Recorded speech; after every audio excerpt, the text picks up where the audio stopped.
하나님 말씀 신약 성경 시브리서 11장 4절의 말씀을 함께 나누시겠는데요.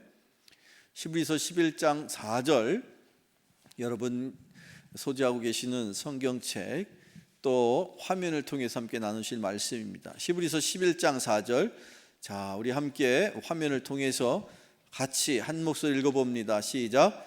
믿음으로 아벨은 가인보다 더 나은 제사를 하나님께 드림으로 의로운 자라 하시는 증거를 얻었으니 하나님이 그 예물에 대하여 증언하심이라. 그가 죽었으나 그 믿음으로써 지금도 말하느니라. 아멘. 잠시 기도하시겠습니다. 고마우신 하나님 감사합니다. 저희들 건강한 모습으로 주님 전에 발걸음을 주께서 친히 이끌어 주셨사오니 이 예배를 통하여 주의 은혜를 기대합니다. 성령 하나님 함께하여 주셔서 예배 가운데 주의 종의 입술로 증거되는 말씀 가운데 하나님의 귀한 뜻과 은혜와 또 말씀의 능력이 저들 가운데 임하게 하여 주옵소서. 예수님의 이름으로 기도하옵나이다. 아멘. 저를 한번 따라서 이렇게 오늘의 말씀의 제목을 한번 복창해 보실까요? 믿음은 드리는 것입니다. 믿음은 드리는 것입니다. 그렇습니다, 여러분. 믿음은 드리는 것입니다. 오늘 이 말씀을 통해서 믿음은 드리는 것이다라는 제목으로 은혜를 나누실 때 여러분들 바라기는 이 말씀을 들은 이후에 더 하나님 앞에 믿음을 기반으로 한 그런 헌신이 이 예배를 통해서도 여러분의 삶 가운데서도 임하게 되기를 축원합니다. 자, 여러분, 시브리서를 계속해서 우리는 믿음의 장이라는 말씀으로 이 한 주 한 주를 지나고 있습니다. 오늘은 그 중에서도 우리가 익히 알고 있는 가인과 또 그 동생 아벨의 이야기를 우리 시브리서 11장 4절을 통해서 나눌 텐데, 자, 여러분, 그 가인과 아벨이 형제였습니다. 그런데 가인과 아벨의 부모는 누구였습니까? 갑자기 이 질문을 하니까 여러분들이 너무 어려운 생각을 하시는데, 이 땅에 하나님이 만든 처음 인간의 이름은 아담과 하와입니다. 그 아담과 하와가 하나님이 그 아름답게 이 세상을 창조하시고 그 가운데에 그 이름도 유명한 무슨 동산이요? 그렇습니다. 에덴 동산을 하나님께서 만드시고 그 가운데 살게 만들어 주셨어요. 그 에덴 동산이 얼마나 아름다운 동산이었는지 그 낙원에 대한 표현은 성경의 구약 성경 선지자들의 예언 가운데 있습니다. 다시 오실 주님이 이 땅에 임하시면 그 우리가 쫓겨났었던 잃어버린 낙원이 회복될 줄로 믿습니다. 자, 어쨌든 처음 인간은 하나님의 은혜로 그 낙원에서 살고 있었는데 애석하게도 무슨 일이 벌어졌나요? 낙원에서 어떻게 됐어요? 쫓겨났습니다. 여러분, 이런 얘기 처음 들으세요? 네, 잘 아시는 내용인데 너무 당연한 내용을 자꾸 물어보니까 여러분이 귀찮아 하시는 것 같아요. 그냥 제가 묻고 제가 알아서 대답하고 그러고 하겠습니다. 자, 이렇게 낙원에서 쫓겨났는데 무슨 일 때문에 쫓겨났냐면 죄를 지은 거예요. 하면 안 되는 일을 범한 것이죠. 그것이 무엇이었습니까? 선악과를 범한 거예요. 이거는 절대로 하면 안 된다고 일찍이 하나님께서 여기 에덴 동산에 살게 하실 때 처음부터 가르치신 말씀이거든요. 그런데 아담과 하와가 잘 살고 있었는데 하필 어느 순간에 누군가 이상한 소리를 한 거예요. 그게 누구였어요? 뱀이죠. 사단입니다. 그 사탄에 의해서 유혹을 받은 인간은 결국 하면 안 되는 일을, 즉 선악과를 범하는 일을 하고 말았습니다. 그렇게 죄를 지은 것이죠.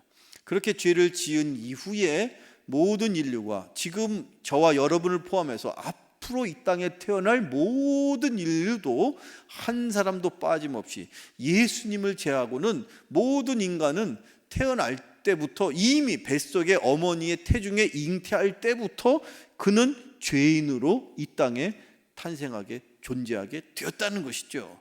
근데 그게 왜 문제가 되느냐, 그게 왜 무슨 중요한 일이겠느냐 싶은데, 그것 때문에, 즉 죄를 지은 이후로 인간은 그 이전에 전혀 생각지 않고 경험하지 못했던 새로운 일을 겪게 되었습니다.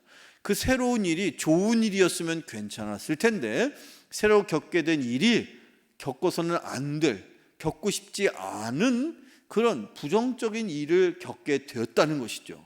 자, 그 일이 성경에 이렇게 기록되어 있는데, 창세기 3장 7절하고 10절의 말씀을 연이어서 한번 읽어볼 테니까, 어떤 일이 이 인간에게, 즉 죄를 지은 인간에게, 에덴 동산에서 쫓겨나게 되는 인간에게 다가오는 일이었느냐. 창세기 3장 7절하고 10절을 연이어서 읽어보시죠. 시작.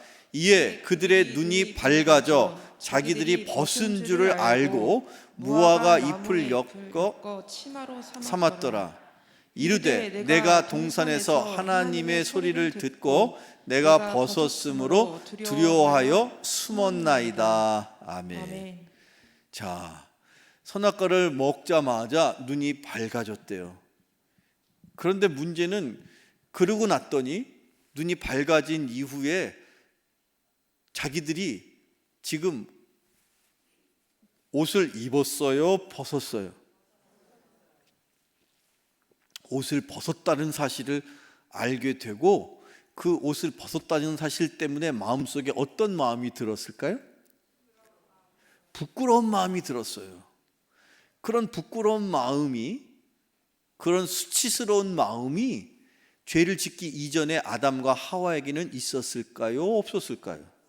없었죠. 어떻게 그걸 아냐면, 우리가 읽은 이 말씀 앞에 창세기 2장 마지막 절에 보면 아담과 그의 아내가 벗었으나 부끄러운 줄 몰랐다, 그렇게 기록하고 있어요.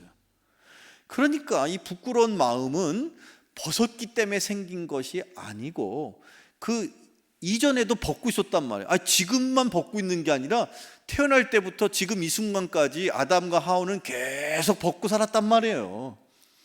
그런데도 부끄러운 줄을 몰랐는데, 유독 어찌된 영문인지 죄를 짓고 나서 보니까 그때서야 비로소 벗은 게 자기들 스스로에게 부끄러운 일이라는 것을 알게 되었다는 것이죠.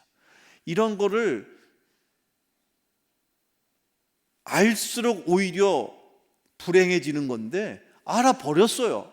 할 수 없이 알게 된 거예요. 눈이 밝아지면서 우리 벗었어 라는 것을 알게 됐. 조금 전까지도 계속 벗고 있었는데 지금에 와서 우리 벗어서 뭐가 새삼스럽다고. 그런데 실은 죄를 짓고 보니까 마음속에 수치심과 부끄러운 마음이 생겼다는 것이죠. 여러분들, 저와 여러분에게도 아마도 어렸을 때는 그런 마음이 없었을지 몰라요. 갓난 아기가 부끄러운 거 알아요, 몰라요? 몰라요. 부끄러움이라는 게 어느 정도, 아이들도 그렇죠.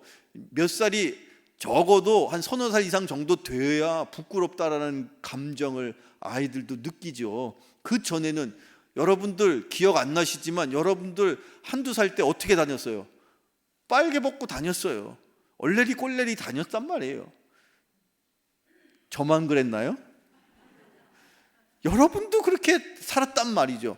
그런데 그 어린아이가 점점점 자의식도 생기고 뭔가 세상을 구별하고 분별하게 되면서 부끄러운 마음이 드는 거예요. 인간이요, 그런 부끄러운 마음이 처음부터 있었던 게 아니었다는 것을 우리가 알아야 돼요. 그러니까 여러분들이 신앙생활을 하면서도, 아하, 그렇구나, 우리가 우리의 조상 때문에, 우리의 조상인 아담과 하와가 죄를 지은 이후부터 우리의 마음속에 부끄러움, 즉 수치심이 떠오르게 되었다라는 것. 또 하나, 3장 10절에 보면 하나님이 그들을 부르시는데, 자 보세요, 하나님의 소리를 듣게 되었어요. 아하, 얼마 전까지는 하나님이 아담아 하고 부르면 얼마나 반가운지, 네 아버지 제가 여기 있습니다, 그랬던 아담과 하와였는데, 죄를 짓고 나서 하나님이 아담아 어디 있느냐라고 부르셨더니 순간 어떤 마음이 들었어요? 숨기 전에 어떤 마음이 들었어요? 두려운 마음이 들었단 말이에요. 그 두려운 마음이 들다 보니까 두려운 마음 때문에 행하게 된 행동이 뭐예요? 숨은 거예요. 행동이라는 것은 행동 이전에 마음이라는 게 있어요. 마음과 행동은 하나인 거예요. 마음과 몸은 같이 있어요. 그래서 마음이 가는 곳에 내 몸이 가는 거예요. 그런데 여기 지금 보니까 아담과 하와가 죄를 짓고 나서 부끄러운 마음이 생긴 것으로 그치질 않고 하나님이 부르셨는데도 과거에 불과 얼마 전까지만 해도 하나님이 부르시기만을 기다렸던 인생이었는데 어느 순간부터 하나님이 부르시는 것에 마음속에 두려움이 생겼다는 거예요. 뭐 때문에? 죄를 지었기 때문에. 여러분도 마찬가지죠. 여러분의 자녀, 여러분의 아들, 딸들이 있는데 아빠나 엄마에게 자랑하고 싶은 일이 있으면 엄마, 아빠가 부르지 않아도 달려와가지고 엄마, 아빠 내가 이랬어요 저랬어요 하면서 얼마든지 자랑할 거야. 그런데 엄마나 아빠가 알면 안 되는 잘못을 저질렀어. 그러면 그 순간부터는 어떤 마음이 드냐면 아빠든지 엄마든지 야 아들아 딸아 부르기만 해도 갑자기 멀리서 경기가 일어나. 혹시 내가 잘못한 거 엄마 아빠가 아는 건 아니야? 고개를 끄덕이시는 분들 계신데 여러분들 지금 그런 심정인 것 같아요. 혹시 엄마 아빠가 나 집에 가 있을 때 부르면 어떡하지? 그런 심정으로 지금 아담이 또는 하와가 마음의 두려움 때문에 결국 그 두려운 마음으로 한 행동이 뭐예요? 어처구니 없게도 어떻게 했다고요? 숨었어요. 여기 지금 숨어서 주무시는 분들 계시는데 기둥 뒤에 숨어 있어도 주무시는 거 하나님이 다 보고 아십니다. 하나님이 여러분들 생각을 해보시죠. 이 세상 우주 만물을 창조하신 하나님 앞에 숨을 데가 있을까요? 없을까요? 없죠. 이 어리석어진 인간이 하나님이 부르시니까 어디든지 사람들이 안 보이는 데 가면 하나님도 못 볼 줄 알고 숨어버렸다는 거예요. 참 어리석은 겁니다. 숨을 데가 없는 것인데 숨을 필요도 없었어요. 죄를 짓지 않았으면 마음속에 하나님이 부르셔도 두려운 마음이 생기지 않았을 거란 말이에요. 이런 이 부정적인 모습, 인간이 죄를 지으면서 그의 생각과 그의 정신 가운데 이런 부정적인 모습이 드러났다는 거예요. 자, 그런데 이런 부정적인 모습이 인간의 정신, 마음에만 드러나지를 않고 인간은 원래 영혼과 육신이 함께 있는 존재 아닙니까? 즉 인간이라는 존재는 보이는 부분과 보이지 않는 부분으로 구성이 되어 있어요. 보이는 부분은 우리의 육신이요, 보이지 않는 것, 여러분이 생각하는 게 보여요, 안 보여요? 안 보이죠. 여러분 마음이라는 것, 우리의 생각이라는 것, 심지어 더 나아가서 우리의 영이라는 게, 우리의 영혼이라는 게 안 보인단 말이에요. 한다 해도 여러분의 마음이 안 보인다고 없습니까? 여러분의 생각이 보이지 않는 것이라고 해서 없나요? 아닙니다. 있습니다. 여러분 마음도 있고요, 생각도 있고요. 다만 보이지 않을 뿐이죠. 심지어 우리는 영적인 존재이기 때문에 이 세상에 존재하는 생명체 가운데 유일한 영적인 존재이기 때문에 그 영혼이 되게 중요한 거예요. 그래서 우리가 이 땅을 살아가는 동안에 내 영적인 형편이 어떤지가 그의 삶의 질을 좌우하는 거예요. 여러분이 생활할 때에 여러분이 뭐 몇 평의 아파트를 사시는지 또는 여러분이 무슨 차를 타고 다니시는지 그거와 상관없이 여러분의 영적인 형편이 어떠냐가 여러분의 인생의 여러분의 삶의 질을 좌우한단 말이에요. 그래서 여러분이 그 유명한 영혼이 잘된 같이 범사가 잘되고 강건하기를 원한다라는 그런 축복의 말도 다 순서가 있잖아요. 뭐가 순서냐? 영혼이 먼저 잘 돼야 되는 거예요. 그래야 범사가 잘되고 강건하게 되는 줄로 믿습니다. 자, 그런데 이 아담과 하와가 죄를 지은 다음에 그의 영혼은 어떤 상태가 되었죠? 신약성경 사도 바울이 그 로마서에서 그 상태를 이렇게 표현하고 있어요. 신약성경 로마서 3장, 먼저 3장 23절을 읽어볼까요? 자, 로마서 3장 23절입니다. 시작. 모든 사람이 죄를 범하였음에 하나님의 영광에 이르지 못하더니. 모든 사람이 죄를 범하였음에, 여러분 믿으십니까? 아멘이 안 나오시네. 여러분, 저와 여러분 죄인입니다. 물론 이 땅에는요 두 종류의 죄인이 있어요. 어떤 죄인과 어떤 죄인일까요? 네? 어떤 죄인과 어떤 죄인이 있느냐? 쳐 죽일 죄인이라고요? 아니에요. 어떤 죄인이냐면 자기가 죄인인 줄 모르고 사는 죄인이 있고, 자기가 죄인인 줄 알고 살아가는 겸손한 죄인이 있어. 이 세상 사람들은 자기가 죄인인지 모르고 살아가는 진짜 죄인이요, 저와 여러분은 내가 태어나기 전부터 죄인이라는 사실을 알고 고백하며 하나님 앞에 겸손하게 납작 엎드려 사는 용서받은 죄인입니다. 그러나 어쨌든 이 땅의 모든 사람은 죄인이다라는 거예요. 사도 바울은 그것을 우리에게 가르치잖아요. 이 땅의 모든 사람이 죄인인데 그 결과 하나님의 영광에 이르렀다 못 이르렀다. 하나님의 영광에 이른다는 말이 좀 어려우면요, 쉽게 이야기하면 이 말씀은 하나님을 만날 수 있다 없다, 하나님을 못 만난다는 거예요. 쉽게 말해서 하나님과의 관계가 끊어졌다 이겁니다.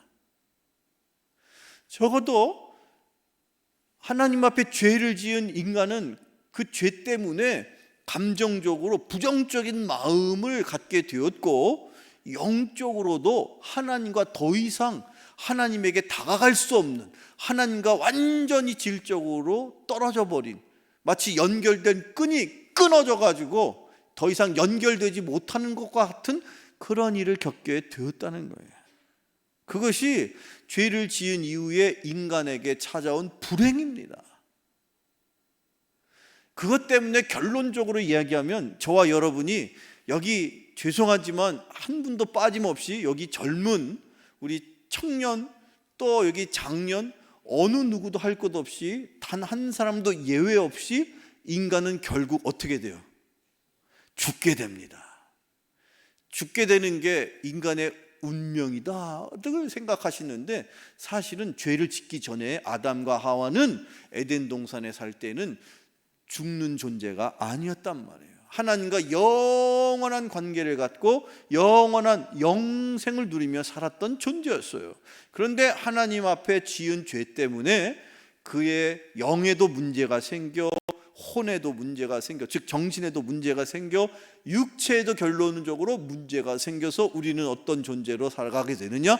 언젠가는 이 땅을 떠나갈, 죽을 수밖에 없는 존재라는 것이죠. 죽을 수밖에 없는 존재가 되었다니까 여러분 갑자기 침울해지시는데, 여러분 절대 우리는 육신의 삶만으로 사는 인생이 아닙니다. 우리에게는 이미 주님께서 영원한 생명을 우리에게 약속해 주셨습니다. 그래서 우리의 육신의 삶을 마감하면요, 그 다음부터는 영원한 낙원에 하나님과 함께하는 주님의 품 안에서 영원한 생명을 누리게 됨을 믿습니다. 그래서 믿는 자들에게 죽음은 슬픔만이 아닌 거예요. 믿는 자들에게 죽음은 영광이고 영원한 생명의 시작이고 불행 끝 행복 시작이라니까요. 자, 그래서 이렇게 인간은 지은 죄 때문에 영과 혼과 육의 문제가 생겼어요. 이 문제를 그러면 하나님이 아시면 하나님께서 이 문제를 아시는데 그 문제를 그냥 덮어놓고 가실까요? 이 문제를 어떻게 해야 됩니까? 하나님과 인간이 더 이상 관계가 지금 연결이 지금 안 되고 있는 이 문제를 하나님 입장에서 어떻게 하실 것 같아요? 그냥 이 문제를 문제이니까 그냥 할 수 없지 하고 내버려 두십니까? 아니면 어떻게 해서라도 이 문제를 해결하기를 원하십니까? 전자입니까? 후자입니까? 그렇죠. 하나님께서 선택하셨어요. 아하, 이 문제를, 비록 너의 부모가 아담과 하와가 지은 죄 때문에 너희들이 고생스럽게도 태어나면서부터 죄인으로 태어나겠으나 그것 때문에 너희들이 부정적인 감정을 겪게 되고 결국 육신의 삶을 마감하는 죄의 삭은 사망이라고 말씀하셨는데, 그것을 경험할 수밖에 없겠지만 사는 동안에라도, 육신의 삶을 사는 동안에라도 내가 너희들과의 끊어진 관계를 회복하기를 원한다. 그래서 하나님이 아담 하와 이후에 태어난 가인과 아벨에게 허락하신 특별한 일이 성경에 기록되어 있는 거예요. 그게 바로 무엇이냐? 창세기 4장 3절로 4절에 읽어보면, 자, 화면을 통해서 창세기 4장 3절 4절입니다. 시작. 세월이 지난 후에 가인은 땅의 소산으로 제물을 삼아 여호와께 드렸고 아벨은 자기의 양 첫 새끼와 그 기름으로 드렸더니 여호와께서 아벨과 그의 제물은 받으셨으나, 가인과 아벨이 어느 날 느닷없이 갑자기 저런 생각이 들었을까요? 하나님께서 당신과 인간의 끊어진 관계를 회복시켜야 되겠다라는 그런 계획을 갖고 인간인 가인과 아벨의 마음에 무슨 생각을 주셨느냐? 하나님 앞에 내가 감사해야지. 내가 농사꾼이었는데 농사진 걸로 감사하고, 내가 목동이었는데 양을 잡아서 감사하고, 그래서 결국 그 농산물로 또는 양으로 뭘 지냈어요? 뭘 지냈어요? 제사를 지내게 하셨어요. 이거는요, 하나님께서 끊어진 인간과의 관계를 회복시키기 위해서 하나님이 마련하신 특별한 일입니다. 왜 특별하다고 말하느냐? 아담과 하와 이야기 속에는 아무리 읽어봐도 제사를 드렸다는 이야기가 어디에도 없어요. 그런데 아담과 하와가 죄를 지은 이후에 인간이 어찌됐든 가인이 됐든 아벨이 됐든 그들이 새롭게 한 일이 성경에 기록되기를, 첫 번째 무슨 일을 했느냐? 제사를 드렸다는 거예요. 지금으로 말하자면 구약시대에야 제사라고 표현하겠지만, 지금 저와 여러분이 살고 있는 이 신약시대는 뭐라고 그걸 표현하면 좋을까요? 예배입니다. 따라서 이 예배는요, 하나님께서 특별한 계획 속에 선택받은 사람들에게만 주시는 특별한 일입니다. 이 일을 통해서 하나님은 뭘 원하신다고요? 끊어진 인간과의 관계를 회복하기를 원하신다는 거예요. 여러분은 바라기는 이 예배를 통해서 하나님과의 관계가 회복되기를 축원합니다. 인간은 죄를 지은 이후에 하나님과 끊임없이 노력하지 않으면 계속해서 세상으로 갈 수밖에 없어요. 여러분이 이 예배를 통해서, 이 예배가 하나님 앞에 연락되어서 하나님이 받으실 예배를 드릴 때에 그가 누구였든지 하나님은 그와 함께 하십니다. 하나님은 그와 하나가 되십니다. 여러분이 드리는 예배를 통해서 하나님과의 관계가 회복되어지면 여러분의 인생의 그 어려움을 하나님이 나의 일, 즉 하나님의 일로 여기시고, 여러분이 힘들어하고 어려운 일을 하나님께서 맡아서 책임져 주십니다. 그런 예배를 드리는 여러분 되기를 축원합니다. 예배를 통해서 하나님과의 관계가 회복된 사람은 그 인생이 어떤 인생을 살지라도 하나님께서 그 인생을 보장해 주십니다. 하나님과의 관계가 회복되는 예배를 드릴 수 있는 여러분 되기를 축원합니다. 그런데요, 문제는 그렇게 하나님이 바라시는 예배가 드려지지 않았던 또 다른 인물, 누구였습니까? 가인. 가인은 어떤 인생을 살았습니까? 가인은요, 자기의 예배를 하나님이 받으시지 않은 것을 깨닫고 마음속에서 불같은 시기와 질투가 끓어오르기 시작했어요. 그런데 인간은 제가 말씀드린 것처럼 마음과 몸은 하나라고 그랬죠. 마음에서 시기 질투하다 못해 몸이 점점 손이 어디로 가는 거예요? 예, 이따만 돌이면 될까? 아니 저따만은, 아니 이따만, 막 돌을 여기저기서 되돌아보면서 이 돌을 가지고 한 방에 보내, 아니면 여기 한 방 저기 한 방, 별 생각을, 말도 안 되는 생각을 하게 되었다는 거예요. 하나님과의 관계가 회복되지 않은 인간은 그가 어떤 인간이었든지 간에 죄에 노출되어 있어요. 그리고 그것을 생각으로만 그치지 않고 어떻게 합니까? 행동으로 죄를 범하더라는 거예요. 그래서 가인은 결국 어떤 죄를 범했어요? 돌을 들어가지고 동생을 돌로 쳐 죽였어요. 야, 이런 일이 일어납니다. 예배를 제대로 드린 사람과 예배를 제대로 못 드린 사람, 하나님이 그 제사를 받으신 사람과 하나님이 그 제사를 물리친 사람, 도대체 이게 어떤 차이일까? 무엇 때문에 이런 일이 벌어졌을까? 많은 사람들이 생각하기를 가인은 농산물로 드렸고 아벨은 비싼 고기를 드렸어. 그렇습니까? 그것 때문에 그렇습니까? 여러분 착각하지 마세요. 가인이 드렸든 아벨이 드렸든 여러분 누가 드렸든지 간에 그들이 드린 모든 것들은 누가 주시는 겁니까? 하나님이 주시는 거예요. 결국에는 하나님이 주신 걸 하나님이 받으시는데 무엇을 드린들, 우리가 무엇을 올려드린들 하나님이 그걸 기준으로 삼으시겠느냐는 거죠. 어차피 다 누구 건데? 하나님 건데. 여러분이 하나님 앞에 드린 것 중에 하나님이 여러분에게 주신 것 아닌 것, 내가 내 스스로 만든 것 하나라도 있으면 갖고 와 보세요. 그걸 받으시면 하나님이 혹시라도 야 신기하다 하실지 모르겠으나, 과거에도 그랬고 지금도 그렇고 앞으로도 영원토록 우리는 하나님이 주신 것을 다시 드리는 것 뿐입니다. 그런데 중요한 것은 하나님이 받으실 예배는 그 예물이 기준이 아니었던 것을 우리는 알게 됩니다. 구약 성경의 시편 가운데 다윗 왕이 큰 죄를 짓고 뒤늦게 깨우치고 회개하면서 지은 시가 있어요. 다윗이 지은 큰 죄가 뭡니까? 첫째는 유부녀를 간음했어요. 그리고 두 번째는 그게 들통날까 봐 남편을, 전장터에 있는 남편을 불러가지고 하룻밤 재우려고 했더니 전하, 저는 아니 되옵니다. 당장이라도 전쟁터에 가야 됩니다 하면서 뻗팅기니까 할 수 없이 그래 알았어 하고선 저 최전방으로 보내가지고 전쟁터에서 칼 맞아 죽게 했어요. 결국엔 살인죄를 지은 거야. 간음죄와 살인죄는요 그 자리에서 돌로 쳐 죽이게 돼 있어, 유대 율법에는.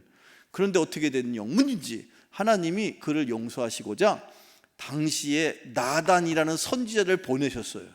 그리고 깨우쳐 주셨죠. 그리고 뒤늦게 다윗은요 통회하면서 머리를 땅에 찧어가면서 탄식하면서 하나님 제가 죄인입니다. 저를 용서해 주시옵소서. 그런 심정으로 시를 한 편 지었어. 그게 시편 51편에 구구절절 나와. 그 구구절절 나오는 시편 가운데 우리가 깨닫게 되는 하나님이 원하시는 제사가 무엇인지를 알게 됩니다. 시편 51편, 자 한번 같이 시편 51편 17절 한번 읽어보시죠. 시작. 하나님께서 구하는 대사는 상한 심령이라. 하나님이여 상하고 통회하는 마음을 주께서 멸시하지 아니하시리이다. 아멘. 하나님이 구하시는, 하나님이 원하시는, 하나님이 받고 싶어 하시는, 하나님이 보기를 원하시는 제사는 무슨 제사라고 했어요? 상한 심령을 먼저 원하신대. 상한 심령. 지금 이 자리에 함께하는 저와 여러분 가운데 저는요 멘탈이 강해가지고 절대 저는 마음이 상하지 않아요 라고 그렇게 생각하시는 분 계시면 그것 때문에 저는 마음이 먼저 상합니다. 저는 멘탈이 약해가지고 일주일 내내 얼마나 마음이 상심되는 일이 많은지, 이것 때문에 속상하고 저것 때문에 속상하고. 여러분은 안 그러세요? 여러분의 얼굴을 보면, 여러분의 표정을 보면 이 말씀에 여러분 아멘이 안 나오세요? 여러분 속상하지 않으세요? 안 속상한가 봐. 나만 속상해? 여러분은 전혀 마음이 상한 적이 없어요? 늘 끊임없이 우리는 마음이 상한단 말이에요. 누구 때문에도 말할 것 없어요. 뭐 부모님 때문일 수도 있고 일가 친척 누구 때문에라도 늘 마음이 상하는데, 놀라운 사실은 다윗 왕은 그것을 깨달았어. 자기가 지은 죄가 크기 때문에 살인죄와 간음죄를 지었는데도 불구하고 하나님 제가 죄인입니다 죽여 주옵소서 하고 하나님 앞에 회개했더니 하나님이 용서해 주신다는 거예요. 그러면서 깨닫게 해주셨어. 하나님이 받으시는 제사는 나의 상한 마음이었구나. 그것을 뒤늦게 안 그래서 시편, 또 다른 시편에는 하나님은 마음이 상한 자를 가까이 하신다고까지 심지어 다윗은 고백했더라는 얘기죠. 다윗의 또 다른 시편에 우리가 더 많이 위로가 되는데, 자, 시편의 또 다른 말씀입니다. 시편 34편 18절에 이런 말씀이 기록되어 있어요. 읽어보세요. 시작. 여호와는 마음이 상한 자를 가까이 하시고 충심으로 통회하는 자를 구원하시는도다. 아멘. 마음이 상한 자를 가까이 하신다. 마음이 다 반대로 강팍한 사람, 마음이 아주 교만한 사람은 하나님이 멀리 하시고, 마음이 연약해가지고 맨날 시험 들고 맨날 속상하고 맨날 삐지고 맨날 그냥 이렇게 저렇게 그냥 마음이 상처로 얼룩져 있는 사람을 하나님은 어떻게 하신다? 가까이 하신다. 하나님이 여러분을 가까이 하시는 줄로 믿습니다. 그 가까이 하시기를 원하셔서 하나님이 여러분을 이곳으로 부르시고 여러분을 통해서 뭘 지금 받고 계신다? 뭘 받고 계세요? 여러분의 상한 심령을 받고 계시는 거예요. 그래서 우리가 비록 설령 정말 형편이 안 돼서 빈손으로 나왔을지라도 먼저 하나님 앞에 통회하고 자복하고 상한 심령으로 하나님 앞에 올 때에 하나님이 그것을 더 귀하게 여기시는 분인 줄로 믿습니다.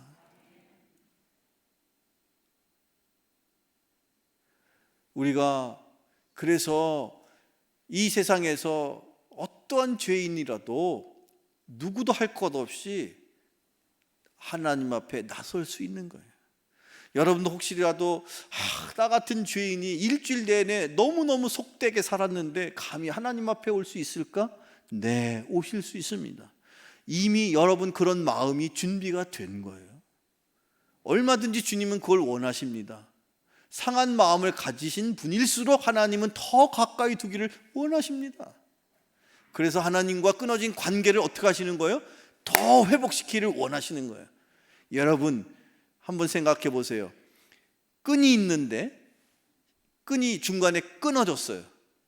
끊어져 가지고 연결이 안 돼 있는 끈을 이걸 다시 연결시켜야 되겠다 생각을 하고 끈을 중간에서 끊어진 끈을 양쪽에 있는 끈을 가운데를 어떻게 해요? 묶어요. 그러면 자, 끈이 연결이 됐잖아요. 그러고선 끈을 쫙 펼쳐봐요. 그러면 그 전에 끈이 하나로 연결되어 있을 때에 비해서 끊어진 거를 다시 중간에 묶어서 연결했을 때 어떤 게 더 길고 어떤 게 더 짧을까요? 에? 끊어졌던 걸 연결하면 그 이전보다 끈의 길이가 길어져요? 짧아져요? 짧아지죠. 하나님은요, 여러분이 지난 일주일 동안 세상에서 속되게 살고 그냥 믿는 사람인지 안 믿는 사람인지도 모르게 살았어도, 그게 끊어진 관계였어도 다시 주님 앞에 나와서 하나님과 연결되기를 원해서, 회복되기를 원해서 이 예배를 드릴 때에 하나님께서 은혜 가운데 연결시켜 주시기를 원하십니다. 그러면 어떻게 돼요? 하나님과 여러분이 그 이전보다 어떻게 돼요? 더 가까워지는 거예요. 끊어졌던 선을, 끊어졌던 줄을 연결시키면 그 이전보다 짧아지는 것처럼 여러분들이 비록 지난 한 주간 하나님 곁에서 멀리 떨어져 있었어도, 끊어져 있었어도 하나님이 다시 부르셨을 때 하나님의 은혜로 더욱더 가까워지는 은혜가 여러분에게 있기를 축원합니다. 그래서 하나님 우리를 부르시는구나. 그런데요, 이 중요한 이 예배를 통해서 우리는 하나님과 끊어진 관계가 회복되고 다시 우리가 하나가 되고, 그걸 하나님이 원하시는구나, 그것을 알게 되었어요. 이렇게 예배가 중요한 것을 우리가 알게 되었죠. 자, 그런데 하나님께서 이렇게 중요한, 하나님과 인간이 하나가 되고 연결되어지는 이 중요한 예배를 하나님께서 그냥 인간에게만 맡기셨을까요? 니들이 알아서 잘해봐. 담임 목사랑 장로님들이랑 뭐 이렇게 저렇게 해서 아마 이렇게 저렇게 하면 잘할 수 있겠지. 내가 너희들에게 다 모든 걸 맡겨. 해봐. 위임했어. 그러고 끝나실 분이 아니죠. 그래서 하나님이 이 예배가 하나님 앞에 연락되는 예배가 될 수 있도록, 이 예배를 통해서 우리의 영혼이 회복되고 우리의 심령에 그 하나님과의 끊어졌던 관계가 하나로 원상 회복될 수 있도록 하시기 위해서 이 예배를 주관하실 분을 보내시는 거예요. 그분이 누구일까? 성령님. 그래서 이 땅에 머무르셨던 그 하나님이셨던 인간의 모습으로 임하셨던 예수님께서 제자들에게 이렇게 말씀하시죠. 하나님은 영이시니 영과 진리로 예배할지니라. 하나님은 영이시기 때문에 인간인 우리가 아무리 애쓰고 힘쓰고 노력해서 올려드린다고 해서 인간의 힘만으로 드리는 예배는 한계가 있어요. 부족한 거예요. 그래서 하나님께서 어떻게 하십니까? 이 예배를 누구를 통해서 주관하십니까? 성령님을 통해서 주관하시는 거예요. 그래서 우리가 드리는 예배에 성령님이 좌정하시고 성령님이 주관하시고 성령님이 인도하시고 성령님을 통해서 우리가 예배를 올릴 때에 하나님이 그 예배를 받으신 줄로 믿습니다. 그래서 마지막 때에 예수님을 통해서 우리에게 깨우쳐 주시는 진리가 그거예요. 우리가 아무리 애쓰고 힘쓰고 노력을 당연히 해야 합니다. 절대로 우리가 그것을 포기해서는 안 됩니다. 그러나 그것만으로 하나님이 받으실 예배가 만족이 되느냐? 아니다라는 거예요. 오늘 제가 준비한 마지막 말씀을 통해서 여러분들 이 예배가, 그리고 우리가 드려야 될 예배가 어떻게 드려야 될지를 다시 한번 마음으로 다짐할 수 있는 여러분 되기를 축원합니다. 제가 오늘 준비한 마지막 말씀 신약성경 요한복음에 있습니다. 신약성경 요한복음 4장 23절 24절 우리 함께 같이 읽어보시죠. 시작. 아버지께 참되게 예배하는 자들은 영과 진리로 예배할 때가 오나니 곧 이때라. 아버지께서는 자기에게 이렇게 예배하는 자들을 찾으시니라. 아멘. 하나님은 영이시니 예배하는 자가 영과 진리로 예배할지니라. 아멘. 지금 우리가 드리는 이 예배를 누가 인도하십니까? 성령님께서. 이 예배를 주관하시는 분이 누구이십니까? 성령님께서. 그래서 우리가 성령님과 함께 더불어 떨리는 마음으로 이 예배를 우리가 정결하게 준비하고 온 마음을 다해서 예배를 하나님 앞에 올리는 거예요. 그걸 예배의 성공자가 되는 그 길을 여러분들 포기하지 마세요. 예배가 여러분 성공이 되면, 즉 하나님이 받으실 예배를 드리면 여러분의 인생을 하나님이 책임지십니다. 예배를 통해서 여러분이 하나님과 관계가 회복되면 여러분이 어려워하고 힘들어하는 인생의 모든 관계가 회복될 줄로 믿으시기를 축원합니다. 이 한 주간 하나님과의 관계가 온전하게 회복된, 그래서 하나님과 여러분이 동행하는 축복의 인생들 다 살아나가시기를 주님의 이름으로 축원합니다. 기도하시겠습니다.